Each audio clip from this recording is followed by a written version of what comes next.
Good morning, শুভ সকাল। দেব পরিবারে তোমাদের সবাইকে স্বাগত। আজকে সকালবেলা রান্না বসিয়ে দিয়েছি। এদিকে হয়ে গেছে ভাত, আর এখানে করেছি একটু শুক্তো,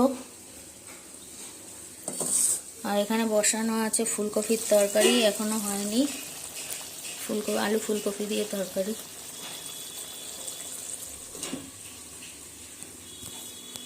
আর এদিকে মেয়ে এখন বসে গেছে আঁকা নিয়ে।